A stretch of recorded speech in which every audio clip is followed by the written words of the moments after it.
Oke, selamat sore semua. Mantap nih, Selamat sore, Pak. Ya, kita mulai ya. Perkuliahan ini. Assalamualaikum warahmatullahi wabarakatuh. Waalaikumsalam warahmatullahi wabarakatuh. Oke, ini di pertemuan kedua, agenda hari ini kita akan sama-sama belajar mengenai contoh aplikasi dan pekerjaan dari data science. Ya.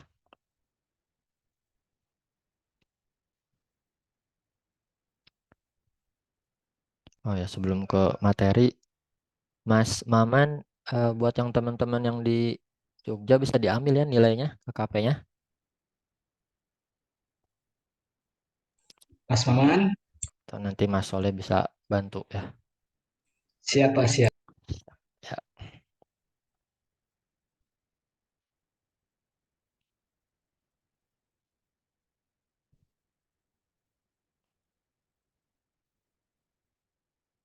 oke. Share screen saya terlihat belum? Kelihatan, Pak. Terlihat. Oke.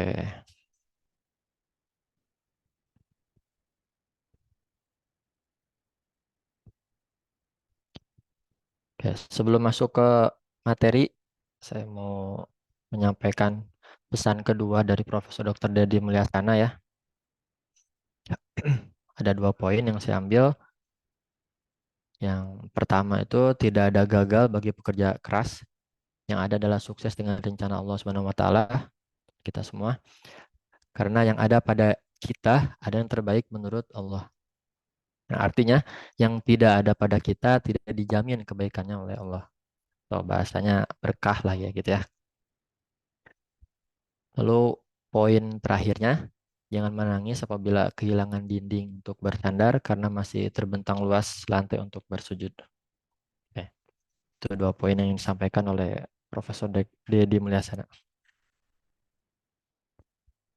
Oke, ini daftar list yang akan kita bahas hari ini. Lumayan banyak ya, tapi saya rangkum hanya materi intinya saja. Itu mengenai data science dan data scientist. Ini seorang data scientist disebut dengan data scientist. Yang pertama kita akan bahas mengenai data abad 21. Mungkin agak klasik ya bahasanya. Abad 21 mungkin teman-teman sangat familiar. Cuman itu adalah pondasi awal kenapa banyak sekali pekerjaan data science di tahun-tahun sekarang. Lalu yang kedua, apa itu data science? Jangan-jangan selama ini kita tahu kata data science, cuman pasti tanya apa data science, bingung apa sebenarnya data science. Kita akan coba bahas itu. Lalu yang ketiga, apa saja sih yang dikerjakan oleh seorang data scientist? Lalu yang keempat, keahlian atau skill dari data scientist apa saja? Lalu yang kelima, kita akan coba sedikit membahas era di industri 4.0 dan kaitannya dengan data science. Dan yang terakhir, itu kebutuhan data science di industri.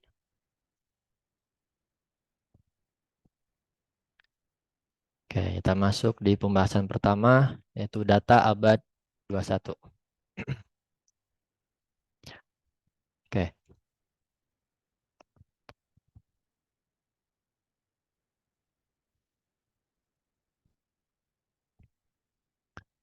without context, data is meaningless. Tanpa konteks, tanpa isi, data itu percuma atau dia tidak memiliki arti, tidak berarti.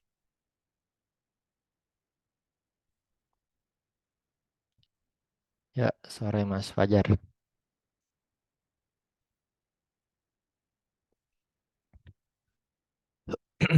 Ya, karena bagi mayoritas orang, apalagi yang eh, tidak berkecimpung di dunia IT, yang pertama anggapannya itu data tidak penting.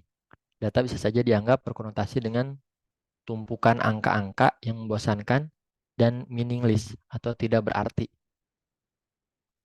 Ya, karena data itu kalau hanya disimpan tidak memiliki arti ya. Tapi kalau diolah menjadi informasi, menjadi pengetahuan, baru di situ dia memiliki value Data dianggap menjadi urusan perusahaan atau pemerintah, sehingga merupakan hal yang jauh dari kehidupan sehari-hari.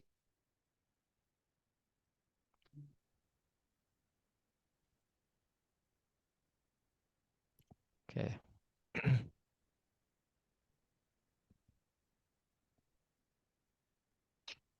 Padahal dengan kita sadar atau tidak, sebenarnya kita menjadi pembuat data, ya, atau yang menginputkan data, baik itu sadar atau tidak sadar.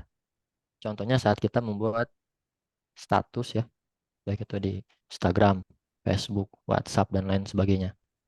Termasuk saat kita lakukan chatting dengan WhatsApp, kita juga memberikan data sebenarnya dengan kedua WhatsApp. Itu yang kita sadari, tidak sadari.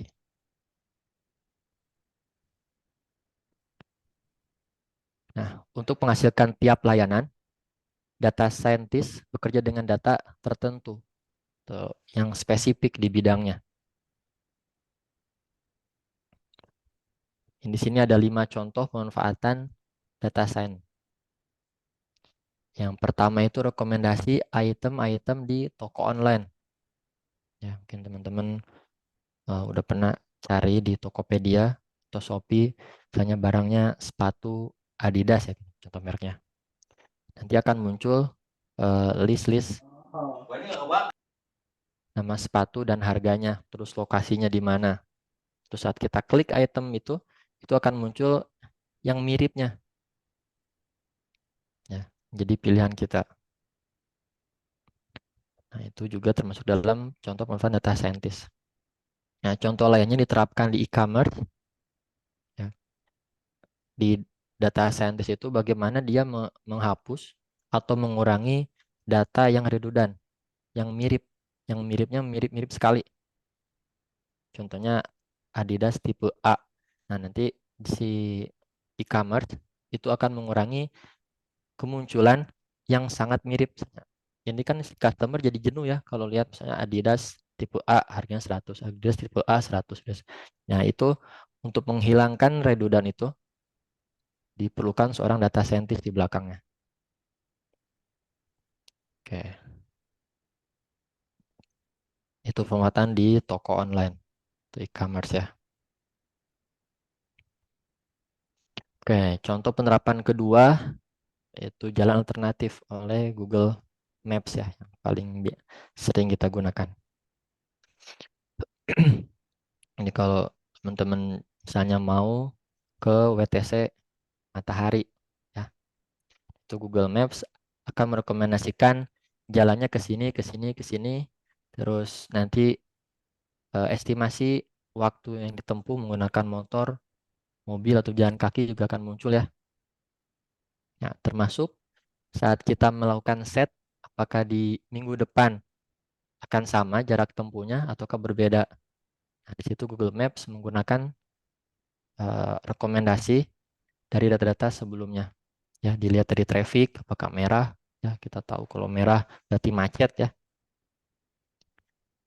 Atau juga mungkin pernah di jalan tol teman-teman terus ada alternatif jalan dari Google Map. Nah, dia menggunakan seorang data scientist di belakangnya untuk membuat aturan-aturan.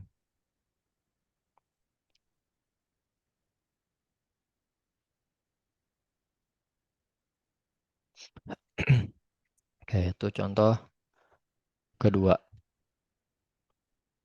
Lalu contoh ketiganya nih, apa saja yang sedang hot dibicarakan di dunia maya? Mungkin teman-teman yang bermain Twitter ya bisa melihat trending hari ini di jam 5 itu apa trendingnya, nanti di tengah malam apa yang trendingnya. Nah, dari situ kita bisa mengambil sentimen atau persepsi apakah bentuknya positif ataukah negatif terhadap pesan tertentu. Ya, itu juga penerapan oleh data scientist ya, khususnya di sentimen analisisnya. Oke, yang keempat adalah perakiraan cuaca. Itu saja ya, yang paling sering atau yang lebih awal familiar dengan kita ya. Dapat memperkirakan kondisi cuaca esok hari atau juga 1 minggu ke depan bisa diprediksi. Dan di belakangnya itu banyak faktor ya. Baik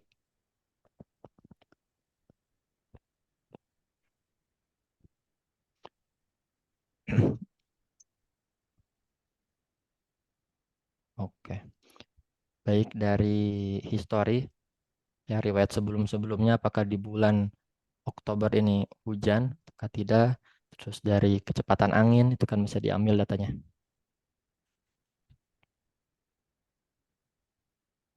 Nah, ini yang familiar biasa kita gunakan, yaitu hasil Google Search.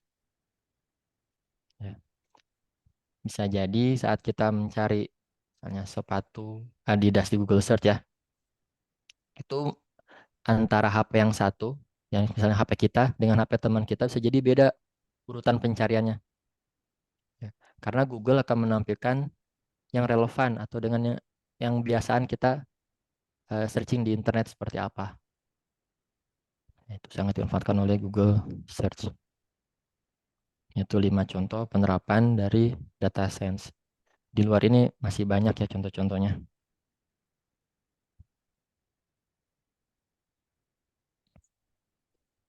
Oke, kita masuk di contoh sumber data. Ya. Yang tadi kita ya bilang dari Twitter, ya, kita masukkan tweet di Twitter atau bikin status di Facebook, terus ngepost video atau gambar di Instagram, ya, atau LinkedIn kita mengisi biodata kita, riwayat pekerjaan, terus kalau ini tentang artikel ya, terus Netflix, ya, kita nonton apa, kita suka genre apa sih di Netflix, suka video atau film-film apa, itu juga akan diolah oleh pihak aplikasi. Yang jadi eh, bagaimana interaksi kita dengan aplikasi itu menjadi lama. Itu algoritma di belakangnya menggunakan seorang data scientist. Oke, data lainnya seperti YouTube, ya, terus Spotify, ini e-commerce, Tokopedia dan lain sebagainya. Nah, ini yang kita sadari ya. Yang tidak kita sadari itu misalnya ngambil dari CCTV, kan bukan kita yang kontrol ya. Terus ini kalau ini pergerakan street, termasuk juga ATM ya. Jadi di ATM itu kan setiap bank memiliki mobile banking ya. Termasuk mobile banking itu juga men-tracking tuh kita beli apa pada tanggal berapa, terus tanggal berapa sih kita gajian. Nah, itu akan membuat bank saat memiliki promosi-promosi tertentu akan memudahkan ya. Ya, contohnya sekarang itu yang udah deket tuh Mandiri, Mandiri mau ulang tahun. Nah, dia Mandiri itu akan memberikan voucher-voucher contohnya Shopee, Tokopedia karena itu yang sering ditransaksikan oleh usernya atau member-membernya. Kayak gitu. Oke. Jadi secara umum pembuatan data itu ada 4. Bisa jadi kita sendiri, ya baik itu dengan sadar atau tidak sadar, yaitu merekam lalu memberikan pada sistem, baik itu media sosial, penyedia layanan email, chatting, blog, review, dan lain sebagainya. Nah, ini kita sadari, ada juga yang tidak kita sadari. Contohnya dapat juga berupa data bisnis atau organisasi. Misalnya transaksi pembelian online, supermarket, perbankan, rumah sakit, instansi pemerintah, sekolah, pabrik, dan masih banyak lainnya. Nah, contohnya ini supermarket. Nah, kenapa di tahun-tahun sekarang itu banyak supermarket dan minimarket ingin agar customer-nya menjadi member dia. Nah, supermarket, minimarket itu bahkan memberikan reward, poin atau potongan diskon untuk membernya. Nah, kenapa dia sampai segitunya? Nah, itu karena supermarket ini ingin tahu nih siapa sih yang beli. Nah, sedangkan kalau itu tidak ada member, itu menjadi transaksinya anonim ya, tidak ketahui. Tapi kalau data transaksi itu ada orangnya, ketahuan, misalnya alamatnya siapa, jenis kelamin, tanggal lahir, jadi kan ketahuan umurnya berapa, itu dan nanti akan terpetakan tuh pada tanggal berapa produk A ini laku, terus produk mana yang kurang laku, terus produk ini disukai oleh umur sekian sampai umur sekian. Nah, itu akan mempermudah promosi supermarket. Itu bisa dikombinasikan dengan lokasi dari supermarketnya. Apakah lokasinya dekat perumahan warga, apakah dekat perkantoran, dan lain sebagainya. Lalu perbankan tadi kita sudah bahas. Nah, ini kalau saya tidak tahu kalau di Indonesia, tapi kalau di luar negeri itu udah mengolah rumah sakit, ya data rumah sakit. Nanti ketahuan eh, penyakit apa sih yang sedang naik, terus di wilayah mana saja. Nah, di situ akan menjadikan input ke pemerintah obat-obatan apa saja sih yang harus disediakan. Ya. Terus apakah masih butuh penambahan ruangan dan lain sebagainya. Oke, dan lain sebagainya. Dan lu nomor 3 ini berbagai sensor. Ya, misalnya sensor cuaca dan video perekam di jalan atau CCTV, rumah dan perkantoran. Lalu yang kalau di angkasa ada satelit. Ya. Lalu yang terakhir yang paling lagi ngetren ya tahun-tahun sekarang itu IoT, ya, Internet of Things. Misalnya jam yang kita pakai, ya, yang karena kalau smartwatch itu bisa mendetek tekanan darah, terus juga suhu tubuh ya. Itu kan menghasilkan data-data yang tidak ada hentinya ya. Nah, dari banyak sumber tersebut dapat dikatakan data tidak pernah tidur. Data tersebut terus dari detik ke detik dalam 24 jam dalam sehari ya. Nah, menurut penelitian dari IBM, Cognitive Class itu tahun 2020, prediksikan dihasilkan sekitar 35 zettabyte. Ya, bisa dihitungin ada berapa angka nolnya dari seluruh dunia.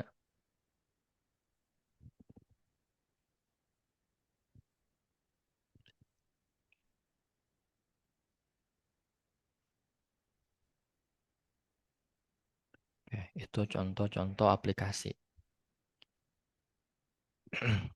Ada yang mau tanyakan sampai sini sebelum kita masuk ke apa itu data science?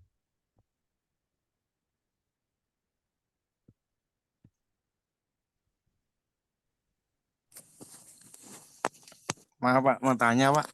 Ya, gimana Mas Fajar? Itu tuh jadi kita kan punya aplikasi ya Pak, kita ambil dari WA. Itu kan, mau Pak, sebentar ya Pak, sama azan Pak. Hmm, boleh di chat Mas Fajar. Baik Pak.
Ada pertanyaan dari Mas Fajar ya.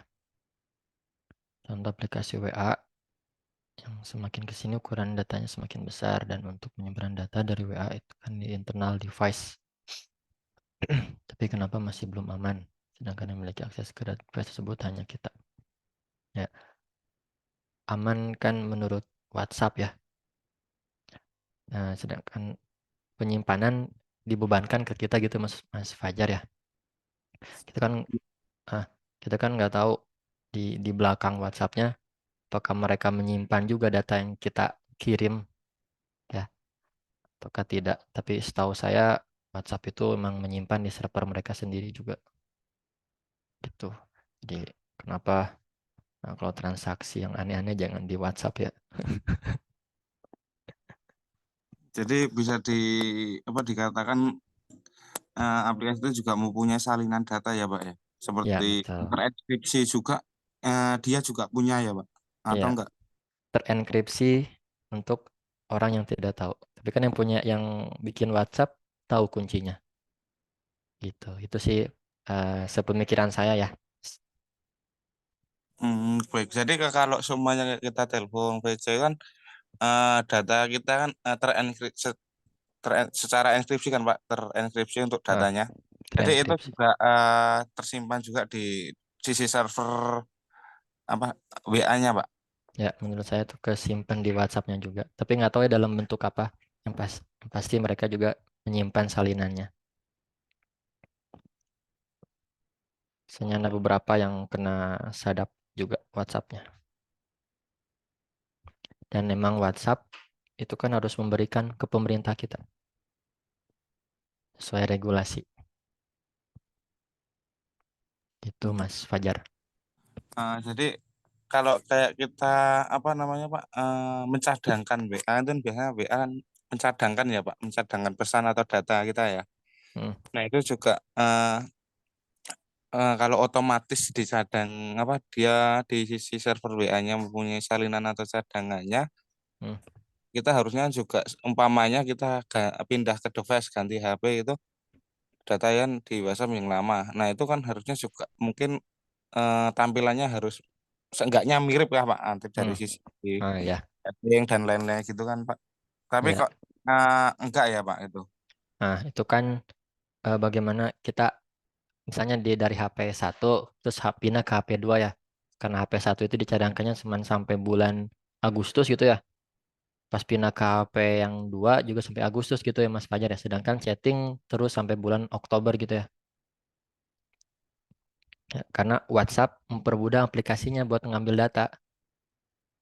Nah, kalau yang dicadangkan di server WhatsApp, kita nggak tahu bentuknya seperti apa. Apakah plain text atau bentuk lainnya. Yang di backup kan selain teks ada gambar juga kan yang di WhatsApp ya. Iya Pak. Gitu Mas Fajar. Oke, baik Itu Pak. Terima bisa diumpamakan biar mempermudah aja proses WhatsApp-nya ya buat pindah device. Sepemahaman saya kayak gitu. Nggak tahu kalau yang lain punya pendapat. kasih Pak. Terima kasih Pak. Oke, bagus pertanyaannya.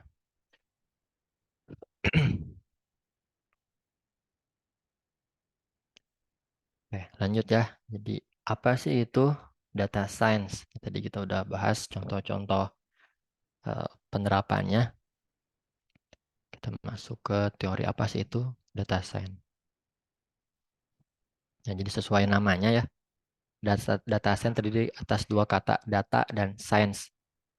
Jadi science atau ilmu yang dibutuhkan untuk proses data.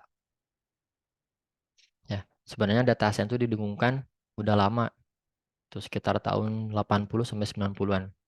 Namun kan di tahun-tahun tersebut sistem informasi nggak semasif sekarang ya.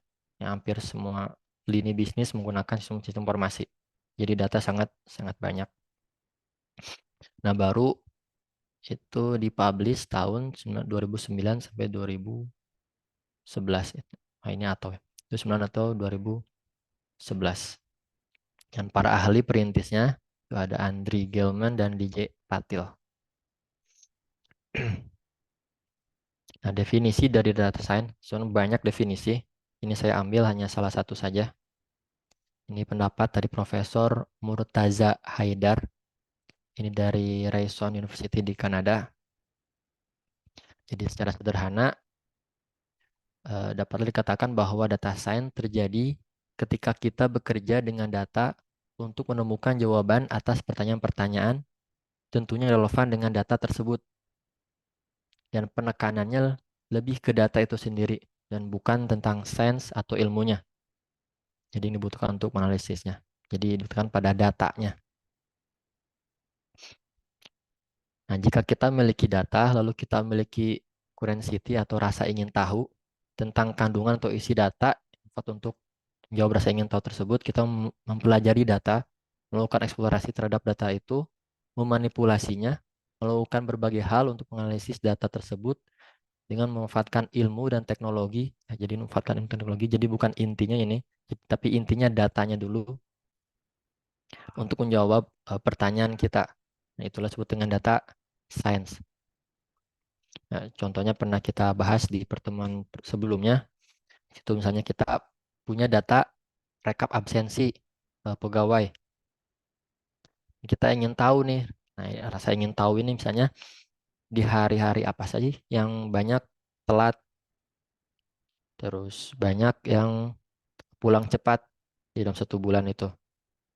Nah, ternyata setelah direkap, ternyata di hari Senin itu banyak yang terlambat. Nah, kayak gitulah contohnya.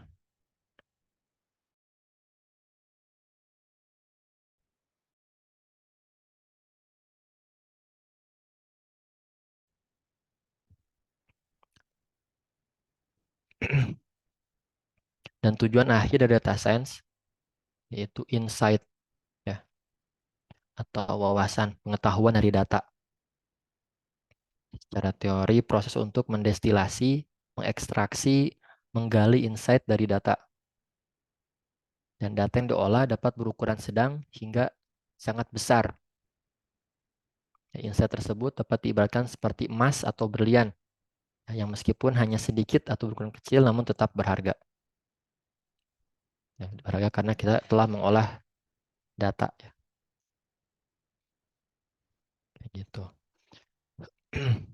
Karena data science ini kalau kita olah terus misalnya untuk meningkatkan penjualan. Jadi diketahui produk A yang laku, produk B yang kurang laku. Nah, itu insight yang kita temukan dari data penjualan. Lalu sikap kita itu seperti apa di perusahaan? Apakah akan membuat promosi dengan cara menjual satu produk ya, terus ditambah dengan produk yang kurang laku, lalu didiskon, ataukah produk yang kurang laku ini kita berikan potongan harga, kayak gitu.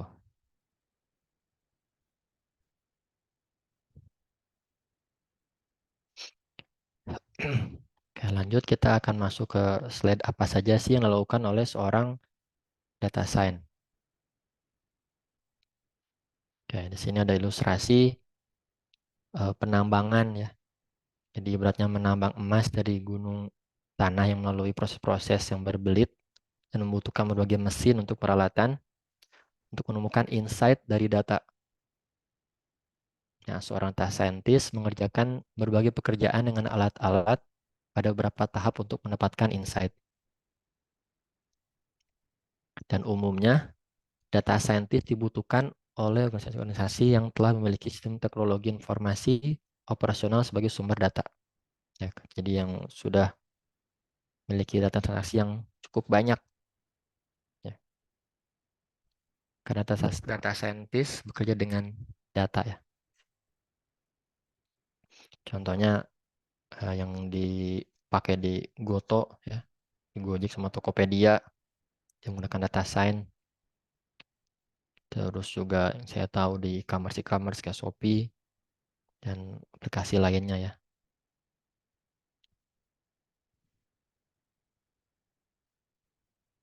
Oke, kita masuk di 5 tahapan data science. Ini menurut buku Data Science and Big Data Analytics IMC tahun 2015.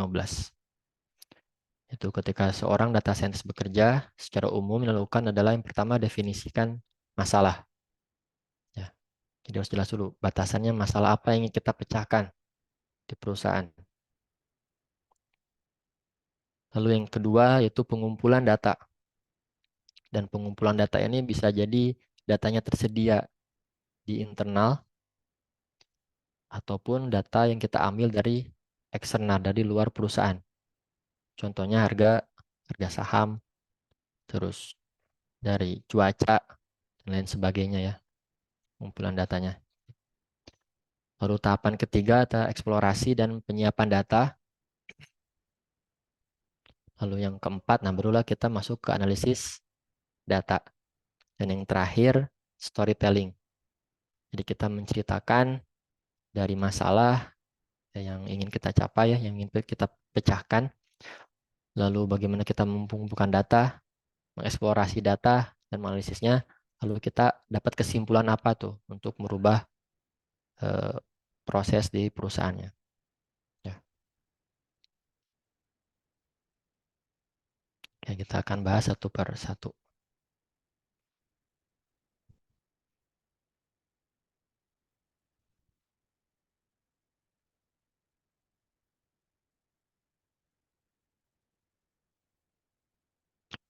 Oke.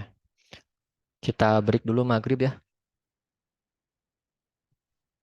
Kita lanjut jam 18.10. Baik, Pak.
spesifik yang akan digali.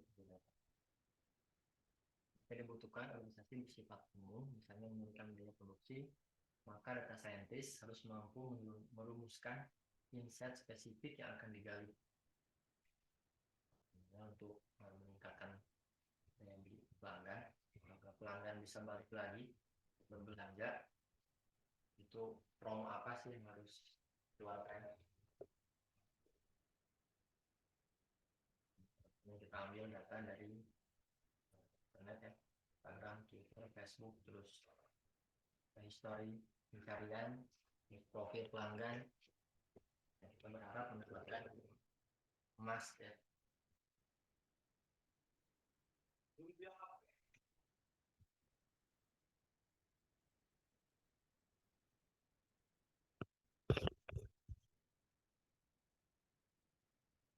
Oke, udah terdengar belum? Sudah, Pak. Aman, Oke. Pak. Aman. Jadi yang pertama itu pendefinisian masalah ya. Jadi masalah apa sih yang ingin kita pecahkan? Misalnya masalahnya meningkatkan penjualan barang. Nah, bagaimana caranya? Apakah kita beriklan? Ya. Iklannya apa di Instagram, di Facebook? Setahu saya kalau di Instagram sama Facebook itu dia udah sinkron. Jadi kita bisa rentan berapa kilometer dari lokasi kita, terus profil pelanggan seperti apa yang ingin kita targetkan. Nah, untuk data scientist itu harus jelas dulu masalah apa yang kita pecahkan. Lalu yang kedua, pengumpulan data. Setelah kita rumuskan, misalnya di contoh lain dari e-commerce ya, misalnya contohnya pengunjung wisata yang pernah kita bahas dulunya. Nah, pengunjung wisata, kenapa di minggu pertama itu banyak sekali pengunjungnya, sedangkan minggu kedua lebih sedikit. Nah, bagaimana cara meningkatkan di minggu kedua? Apa kita berikan promo di minggu kedua atau sebagainya? Untuk itu harus ada dasarnya dulu ya, kenapa di minggu kedua itu sedikit. Nah, dan data pengumpulan data ini bisa berada di perusahaan datanya ataupun di luar sumber datanya. Dan data bisa baru atau semua histori data kita kumpulkan. Kalau di mata kuliah data warehouse, kita pernah bahas proses mengekstrak, mentransform, dan meload. Ya, bagaimana kita menggunakan data, apakah dari 10 tahun misalnya data yang kita miliki, kita gunakan semuanya, ataukah hanya 3 tahun ke belakang agar relevan dengan tahun-tahun sekarang. Itu ada di tahap pengumpulan data.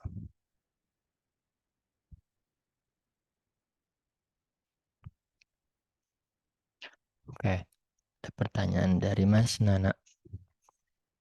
Ada praktik. Ya, kemungkinan kita pakai Google Collabs ya. Kalau saya lihat di mata kuliah ini kebanyakan teori sih. Ya, saya usahakan kalau praktik menggunakan Google Collabs agar tidak usah install ya. Gitu, Mas Nana.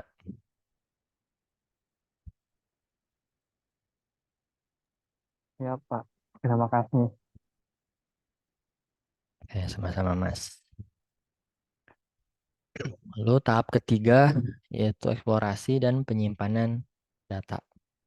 Jadi setelah kita kumpulkan, kita melakukan eksplorasi. Mungkin di teman-teman yang sudah dapat mata kuliah data warehouse, kita kenal dengan aplikasi PDI, Pentaho Data Integration. Ya, di situ kita kumpulkan dari semua sumber data, lalu kita buat satu skema tabel. Itu kita gabungkan, misalnya kan data-data itu dari berbagai sumber ya. Bisa jadi sistem informasi A mendefinisikan jenis kelamin itu laki-laki dan perempuan. Sedangkan sistem informasi B mendefinisikan jenis kelamin itu pria dan wanita. Nah, kalau kita gabungkan ini kan nggak match ya. Jadi 4 jenis kelamin kalau gitu. Nah, di eksplorasi ini dan penyimpanan data ini kita harus menyeragamkan dulu, mentransformasikan. Gitu. Nah, di sini ada poin utama itu tiap kolom itu harus lebih dipahami. Jadi harus ada definisi kolom ini apa artinya dan kolom lain apa artinya. Maksudnya di sini ada penghapusan field kalau memang dibutuhkan. Nah, lalu masuk ke analisis data. Ini tahap keempat. Jika data yang disiapkan sudah bagus, ya, sudah dirasa cukup, nah tahapan ini relatif lebih mudah. Ya, asalkan data scientist sudah menguasai teknik atau algoritma. Nah, dan di sini bisa jadi algoritma, misalnya naive Bayes itu lebih baik di bidang e-commerce misalnya untuk melihat tren pembelian, bisa jadi tidak. Nah, disitulah menariknya data science dan banyak dipelajari. Jadi tidak ada model algoritma terbaik ya untuk semua bisnis, itu beda-beda. Algoritma naive Bayes bisa jadi lebih bagus, atau decision tree bisa jadi bagus dan lain sebagainya. Itulah kenapa banyak paper-paper atau penelitian tentang data science ini. Gitu. Masuk yang saya tahu di Tokopedia, kalau salah, itu satu tim dari data science itu terdiri dari lulusan matematika, statistik, dan teknik informatika, ya, lulusan dari TI. Dan setelah mereka menyelesaikan satu project permasalahan, biasanya mereka akan mempublish di jurnal, ya, karena itu merupakan penemuan. Gitu. Berarti data analis sama data science sama-sama aja enggak sih, Pak? Beda tipis, Mas Wendy. Benar, agak-agak mirip sih ya. Kalau data science itu lebih ke mengolah datanya. Kalau analis itu lebih apa ya, menelisik datanya. Agak-agak tipis perbedaannya. Itu Mas Wendy.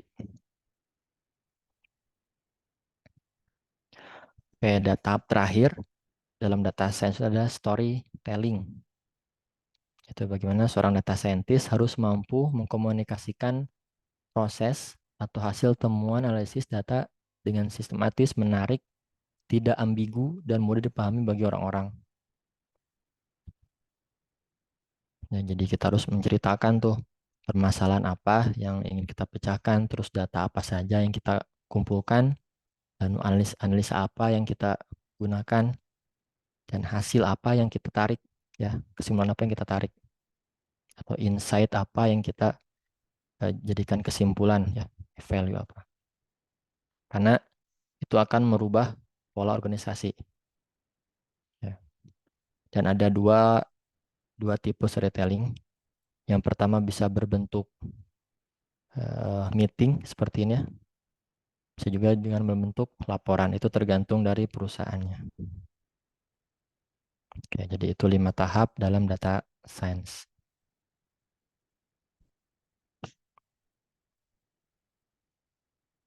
Oke, lanjut ya ke keahlian dan skill dari data scientist.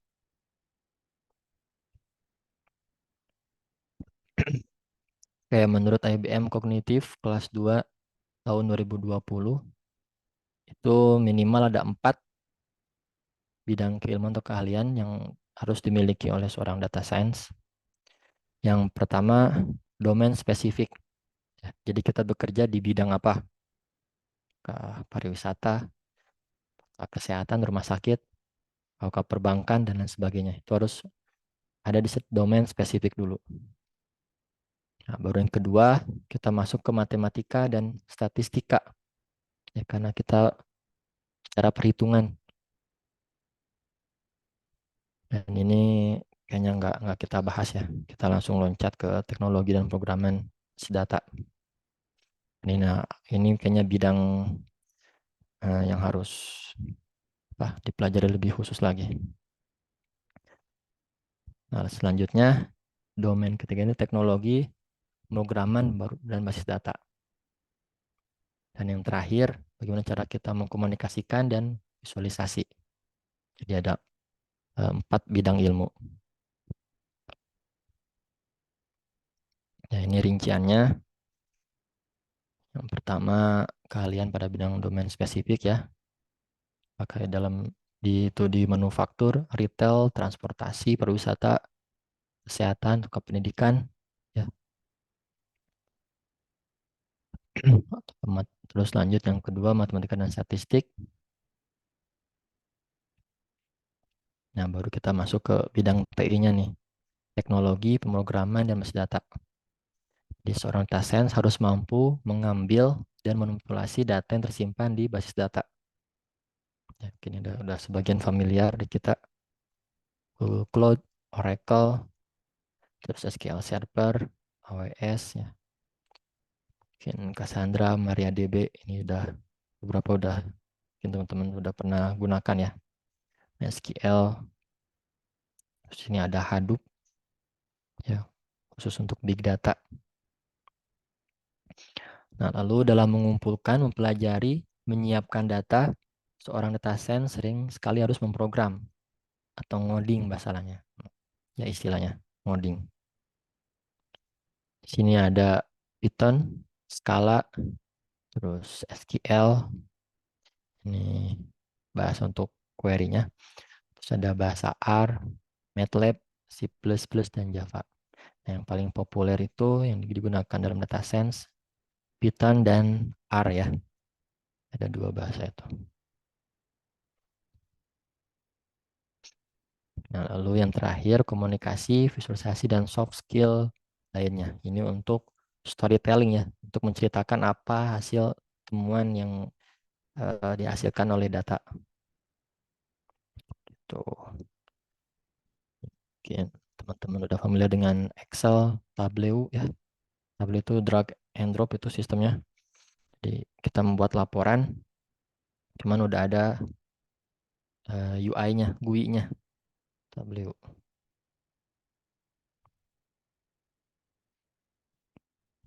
Oke, secepat ya. Kita masuk di era industri 4.0 dan data scientist. Oke, ini cerita sedikit ya revolusi industri mulai dari 1.0 itu pertama terjadi mekanisme peralatan industri dengan pemanfaatan tenaga air dan uap. Lalu yang kedua itu tahun 1870 electricity, yaitu pabrik-pabrik mampu melakukan perakitan atau produksi barang secara massal dengan menggunakan tenaga listrik. Lalu yang ketiga yaitu tahun 1969 automation, itu industri mulai mengadopsi komputer-komputer dan proses otomatisasi dengan memanfaatkan sistem cerdas menggunakan data dan keterampilan machine learning. Jadi udah mulai diterapkan tuh. Nah, yang sekarang nih, yang kekinian yaitu 4.0 yaitu AI. Ya, dan AI ini cukup luas bidangnya. Ya, terjadi seiring dengan ketersediaan sistem informasi. Ya, jadi karena banyaknya informasi yang digunakan. Lalu ada Internet of Things dan internet yang semakin mudah untuk diakses.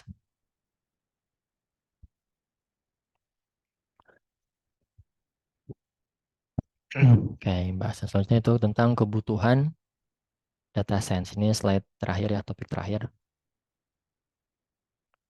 Apakah dibutuhkan seorang data science? Ini menurut research tahun 2018 oleh McKinsey dan Company. Penyedia layanan konsultasi, manajemen, dan strategi bisnis melaporkan bahwa teknologi AI yang termasuk machine learning makin banyak dibutuhkan karena memberikan keuntungan-keuntungan di bidang bisnis.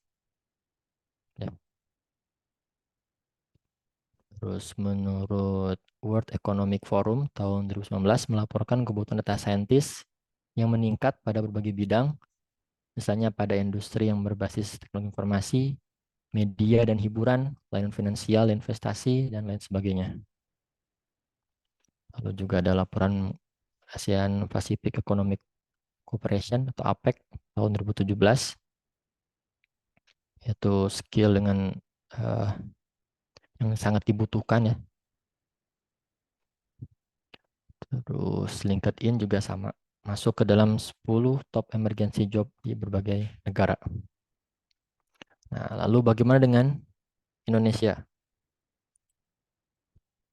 Di Indonesia juga sudah menggunakan data science. Yang saya tahu itu Gojek. Kalau kita tahu eh, tahun sebelumnya itu berperang dengan Grab ya. Kedua aplikasi itu memberikan promo-promo kepada pelanggannya. Mereka perang. Tentu di belakangnya ada seorang data science. Jadi kapan promo ini dikeluarkan, ya, sampai tanggal berapa. Terus juga penerapannya untuk titik ya, titik penjemputan itu sudah lebih bagus sekarang dan lain sebagainya ya. Lalu juga untuk di infrastruktur, untuk di penjualan di Astra ya, juga menggunakan data science di bagaimana permintaan customer di beberapa wilayah, maka tinggi atau kurang. Terus kalau tinggi maka mereka akan ancang-ancang ya untuk menyediakan stok lebih banyak. Kayak gitu. Oke, ada pertanyaan sampai sini?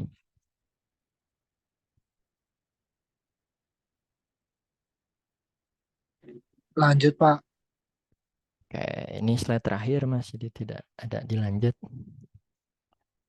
Kalau tidak pernah pertanyaan, kita masuk di tugas ya. Tugasnya sederhana.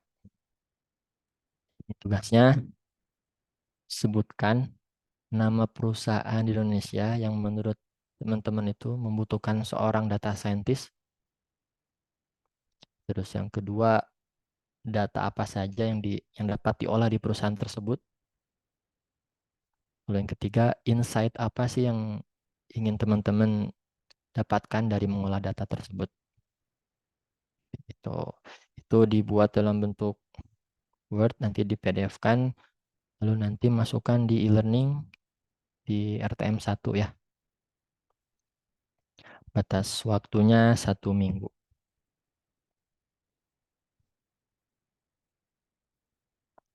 Oke. Pak, mau tanya tugasnya, Pak. Hmm? Itu nggak ada batas maksimal halaman atau apa? Bebas, apa, Pak? Bebas, Halaman. bebas. Baik, Pak. Secara singkat aja, secara singkat. Gak usah satu artikel. Perusahaan, logonya apa, terus bidang bergerak ini bidang apa, terus data-data apa yang bisa diolah, kayak gitu. Ya,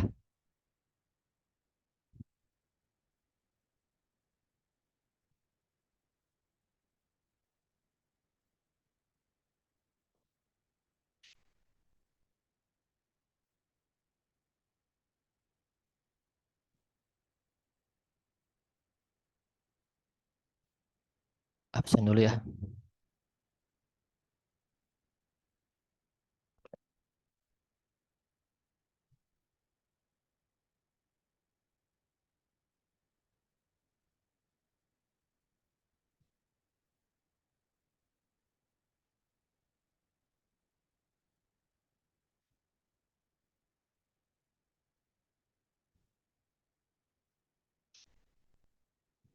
Adinda Lutfia.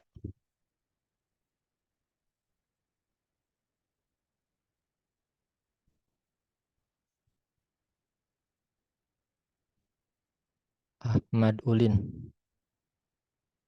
Hadir, Pak. Andrian Satria. Hadir, Pak. Muhammad Raihan.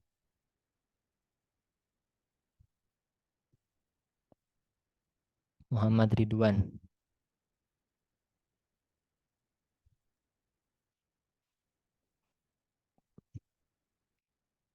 Muhammad Soleh. Soleh. Hadir ya.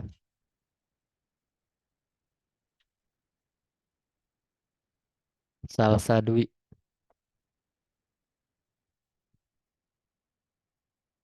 Fikri Ahmad.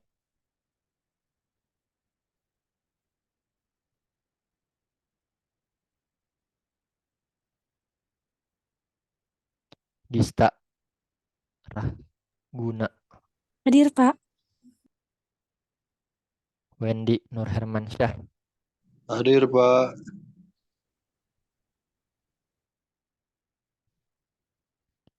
Abdullah.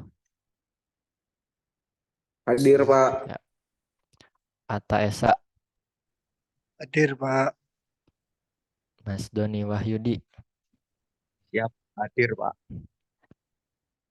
Fadli Marcelo. Fajar Kurniadi. Hadir, Pak. Leoni Firdaus. Hadir, Pak. Nana Iya, Irmanto. memang soalnya. Hadir, Pak. Reza. Hadir, Pak. Ah,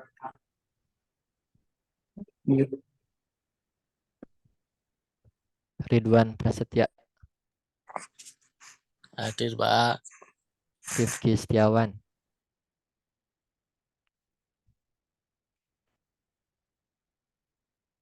Rifki Algi.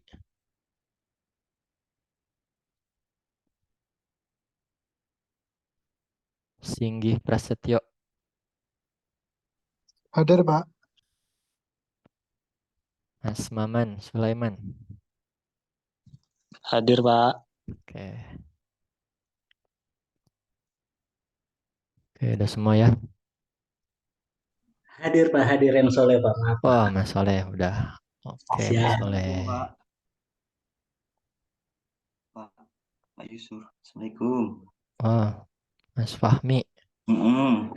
Ini Pak, saya belum ada di absen ya Pak. Mas Fahmi. Belum. Prodi apa, Mas? Sistem informasi. Iya. Kemarin pindahan dari reguler sih Pak. Oh, bentar.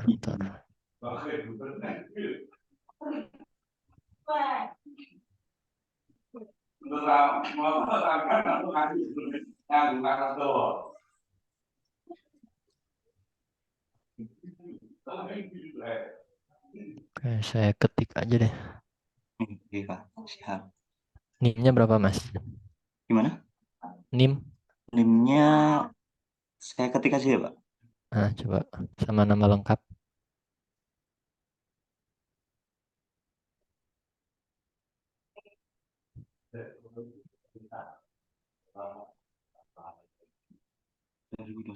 Benar.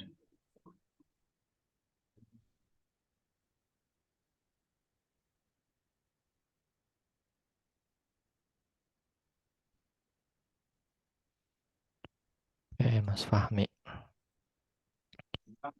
Ada lagi yang belum di absen? Maaf Pak Fahmi, saya hadir ya. Adinda Lucia.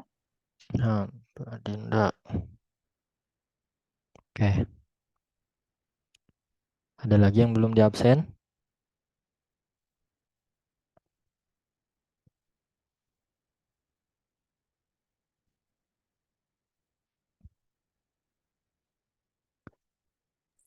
Udah semua kayaknya Pak. Oke. Oke, sebelum menutup saya mau ngasih info untuk minggu depan. Dosen pengampu datasen akan diganti ya. Nanti ada dosen baru. Beliau baru lulus S2. Jadi teman-teman akan belajar dengan dosen baru itu. Ya.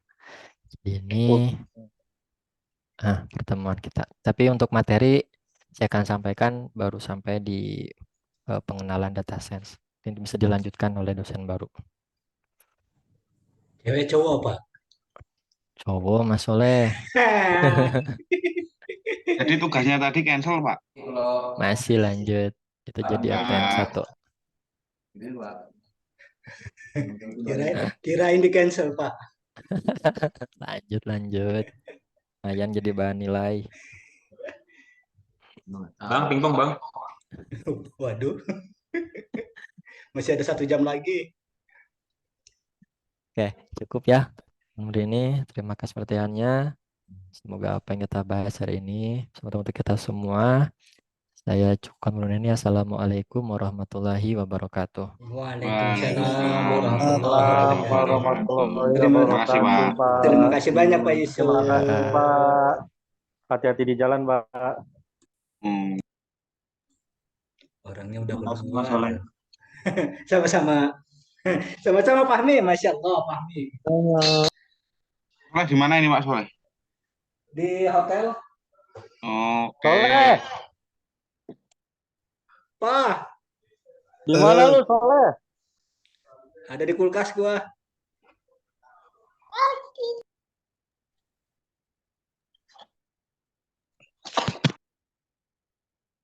Lembur ya? Biasa, Pak. Bengkel laptop. Wede. Taruh Gimana? laptop